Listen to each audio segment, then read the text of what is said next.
শ্রমিক ভট্টাচার্য নতুন রাজ্য সভাপতি পদে নিযুক্ত হওয়ার পর তার যে বক্তব্য, তিনি সরাসরি বলছেন মুসলিম মৌলবাদ সারা দেশের জন্য অভিশাপ।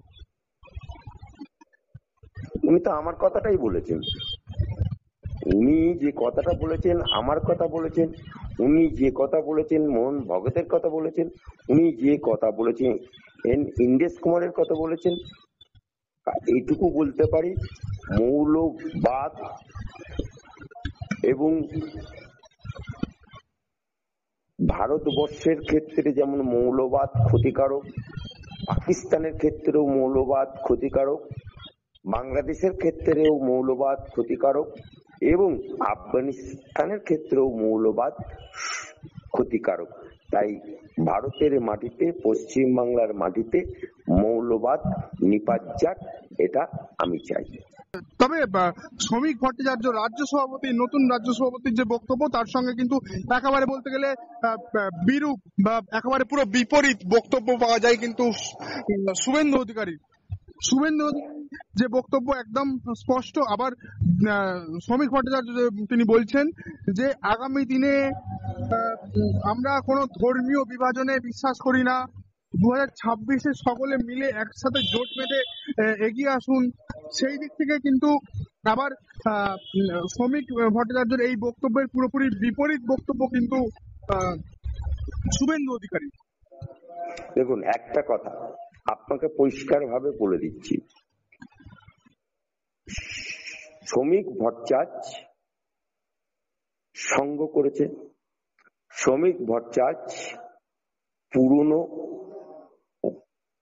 অনেক পুরনো ভারতীয় জনতা পার্টির নেতা এবং উনি ভারতীয় জনতা পার্টির সংবিধানটা জানেন, উনি আরএসএস এর সংবিধানটা জানেন, উনি বিজেপির সংবিধানটা পুঙ্খানুপুঙ্খানু জানেন এবং বিজেপির সাথে উনি দীর্ঘদিন ঘর করে আসছেন। ভারতীয় জনতা পার্টির সংবিধানে কোনো মাইকে লাল দেখাতে পারবে না যে ভারতীয় জনতা পার্টি শুধুমাত্র হিন্দুদের দল। ভারতীয় জনতা পার্টি উগ্র হিন্দুদের স্থান আছে। ভারতীয় জনতা পার্টি সংবিধানে কেউ দেখাতে পারবে না। ভারতীয় জনতা পার্টির প্রতিষ্ঠাতা শ্যামা প্রসাদ মুখার্জি, যার জন্মদিন আজকে, সেই শ্যামা প্রসাদ মুখার্জি কাজী নজরুল ইসলাম যখন অসুস্থ হয়ে পড়েছিলেন, গ্রামের বাড়ি থেকে তাকে তুলে এনে শ্যামাপ্রসাদ মুখার্জি তার কলকাতার নিজের বাড়িতে রেখে সেবা শুশ্রূষা এবং বড় ডাক্তার দেখিয়ে তার চিকিৎসা করিয়ে তাকে সেবা শুশ্রূষা করে সুস্থ করে তুলে তাকে বাড়ি ফেরত পাঠিয়েছিলেন। इसी का नाम है श्यामा प्रसाद मुखर्जी और जिसको प्रतिष्ठिता है भारतीय जनता पार्टी। সুতরাং শ্যামা প্রসাদ মুখার্জি তিনি মুসলমান নজরুল ইসলামকে তার নিজের বাড়িতে এসে তার সেবা শুশ্রূষা করেছিলেন।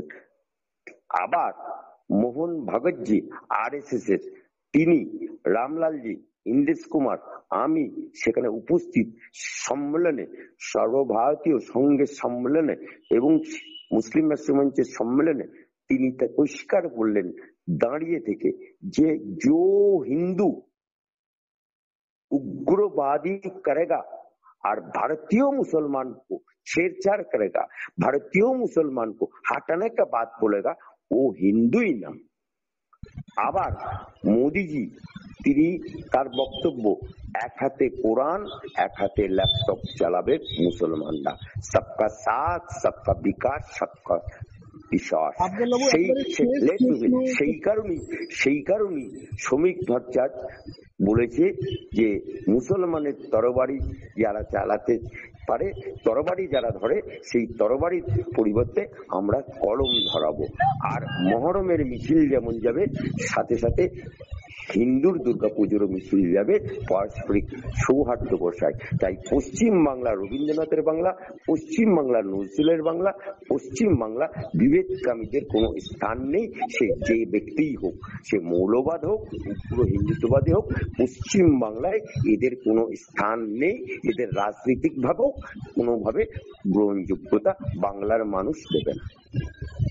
তবে আব্দুল্লাহু একেবারে শেষ প্রশ্ন, শ্রমিক ভট্টাচার্য নবনির্বাচিত রাজ্য সভাপতির হাত ধরে বিজেপি এবারে কি 2026-এর ভোট বৈতরণী পার করতে পারবে?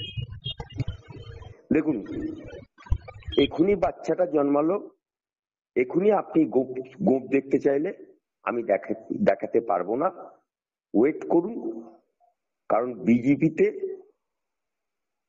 একটা টেলার হয়েছে, পিকচার আবি বাকি है।